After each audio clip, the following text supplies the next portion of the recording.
वो सारे पाकिस्तान के खिलाफ हैं, इसलिए उधर जा रहे हैं ना, कि उनको इधर आना चाहिए। उधर क्यों गए हैं? वो अमेरिका उनके पीछे है, वो पाकिस्तान और जो सारे ममालिक है मुसलमानों के, वो उनके खिलाफ है। ओमान के सुल्तान स्टेट विजिट पे इंडिया में 3 दिन के लिए मौजूद हैं। वहाँ के प्राइम मिनिस्टर से भी मिले, वहाँ की प्रेसिडेंट से भी मिले, और सुनने में ये आ रहा है कि फ्री ट्रेड डील इंडिया और ओमान के दरमियान होने जा रही है। ये जो मैं बार बार आपको कह रहा था कि prime minister Modi is reaching out to Middle East, वो मिडिल ईस्ट को बहुत केयरफुली देख रहे हैं। भारत के डिजिटलाइजेशन की बात पूरी दुनिया में हो रही है। पूरी दुनिया इस बात को लेकर शोर मचा रही है कि कैसे भारत डिजिटलाइजेशन के जरिए आगे बढ़ रहा है और डिजिटलाइजेशन का सबसे बड़ा केंद्र बन रहा है। इसमें उसका साथ दे रहा है भारत का अपना यूपीआई सिस्टम, जिसे अब ओमान भी अपनाने जा रहा है। जो अमेरिका कहेगा वही होगा, लेकिन ओमान के पीछे वो ही है, बिल्कुल अमेरिका वाले ही हैं। इंडिया तो अमेरिका की नहीं ना सुनता। नहीं तो इंडिया में सारे काम बिजनेस किनके हैं? अमेरिका के। हाँ, वो सब पोर्ट करते हैं उधर, उनका सारा बिजनेस ही उधर है। पाकिस्तान को वो खत्म कर रहे हैं। और जिनको हम कहते हैं कि जी ये गैर मुस्लिम है, ये काफिर हैं, ये हिंदू हैं, और ये समझकर हमने उनके साथ खाम ताल्लुक बिगाड़ा हुआ है और क्लैश रखा हुआ है, जिसका मैं नहीं समझता कि कोई मतलब ऐसा है। पाकिस्तान का इस खत्ते से कोई कनेक्शन ही नहीं है। हमारी जो फॉरेन ऑफिस है, हमारे जो पॉलिटिकल क्लास है, वो जहाज जो इस्लामाबाद से उड़ता है वो सीधा चल पड़ता है जनाब मिडल ईस्ट से यूरोप और अमेरिका। बस ये हमारे वेस्टर्न यूरोप और वेस्टर्न यूरोप से अमेरिका, ये हमारी प्रेफर डेस्टिनेशन है। वो चीज़ इनकलकेट करके हमारी ब्रोक्रेसी में भी आ गई हुई है। नमस्कार। मिडिल ईस्ट में जितने भी मुस्लिम कंट्री है, वहाँ पर हमने देखा है कि पिछले कुछ सालों से भारत के रिश्ते वहाँ पर काफ़ी ज़्यादा मजबूत हुए हैं। ट्रेड भी बढ़ा है, टूरिज्म भी बढ़ा है, इसके अलावा जो टेक्नोलॉजी है उसका भी ट्रांसफ़र किया जा रहा है।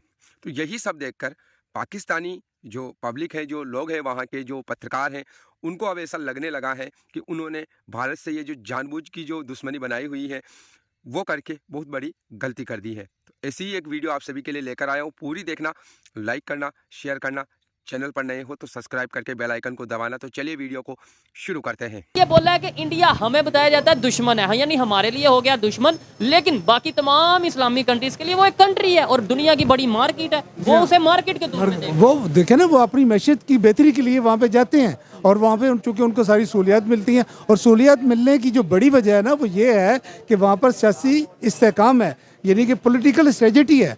और वहाँ पर जब लोगों को ये महसूस होता है कि यार वहाँ पे एक निज़ाम है, एक पार्टी है, एक सियासत है, जमहूरियत है, स्टेबिलिटी है, वहाँ पर अमन है, कोई दंगा फसाद या कोई ऐसे एहतजाज रोज़ाना आ रहा है, आधे घंटे के बाद स्ट्राइक्स नहीं हो रही, तो वो वहाँ पे लोग अपना बिजनेस करते हैं, अपने प्रोजेक्ट लेके आते हैं, और वो समझते हैं कि यहाँ हम सुकून में, उन्हीं कंट्रीज को हो रहा है। और फ़ायदा उसी जहाँ पे हम इन्वेस्टमेंट करेंगे, वो तो इन्वेस्टमेंट उस कंट्री की है, उस कंट्री के दामन में चली गई, तो इज्जत भी उसको उसी कंट्री को मिलेगी। तो हमारे यहाँ पे कंपनीज लोग बंद करके जा रहे हैं। टेलीनॉर की कंपनी भी खबर आ रही है बंद, मतलब बेच दी गई है यहाँ पे। अब देखें ना, और भी बड़े प्राइवेट अदारे हैं जिनको ये जो हमारे हुक्मरान हैं वो बेचने की कोशिश करते हैं, प्राइवेटाइजेशन लेके आने की कोशिश करते हैं। असल बात ये होती है कि इनमें वो क्वालिटी और वो एबिलिटी होती ही नहीं है कि ये इसको चला सके। क्यों नहीं होती? कि वो सीधे साधे और शफाफ इलेक्शन से इलेक्ट होके आए नहीं हुए होते। ठीक है ना? मुझे बताएं, पाकिस्तान के जो पॉलिटिशियंस हैं इनमें और इंडिया के पॉलिटिशियंस में क्या फ़र्क है? पाकिस्तान के अगर अदारों की बात करें इनमें और इंडिया के अदारों में क्या फ़र्क है? और यूथ या पब्लिक की बात करें, पाकिस्तान की पब्लिक में और इंडिया की पब्लिक में क्या फ़र्क है? देखिए ना जी, पाकिस्तान के सियासतदान और इंडिया के सियासतदान में सबसे पहला फ़र्क ये है, माजरत के साथ अगर किसी सियासतदान का दिल दुखे मेरी इस बात से, तो मैं उनसे माजरत एडवांस कर लेता हूँ।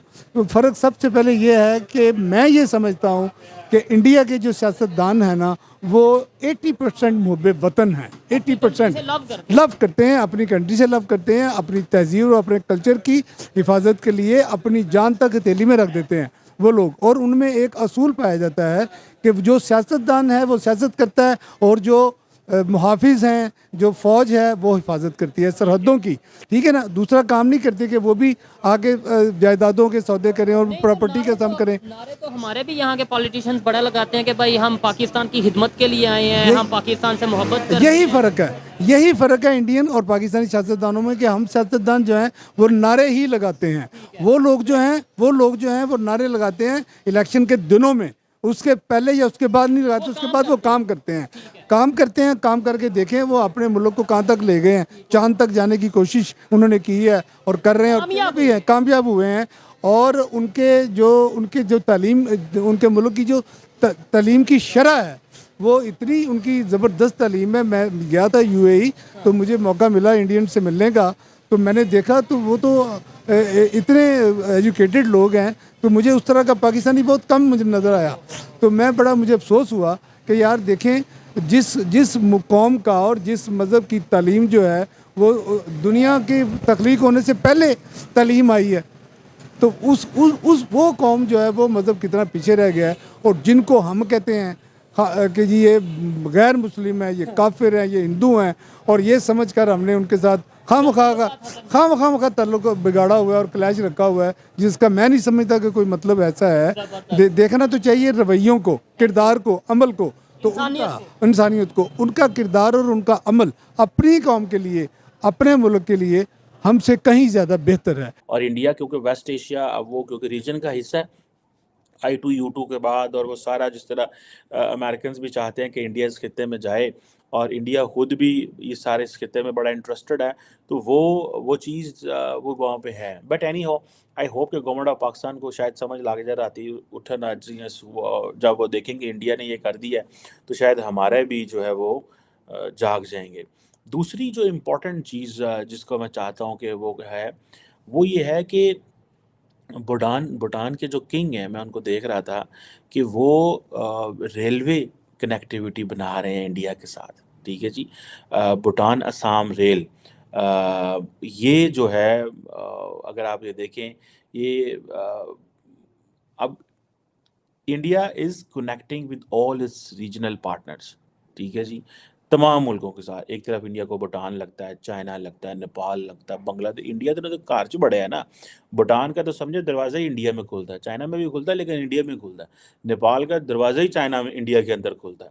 बांग्लादेश तो सारे ही इंडिया के अंदर खुलता है ना, वो तो अंदर तक गया हुआ है। सो दे अंडरस्टैंड कि हमें ये चीज़ें कैसे जो है वो करनी है। और भूटान जो किंग हैं, उन्होंने अपना जो है वो ये जो रेलवे कनेक्टिविटी है, इस हवाले से वो they are working and they have, और उन्होंने अपना एक ट्रेडिशनल अटायर पहन के इस हवाले से ये किया है।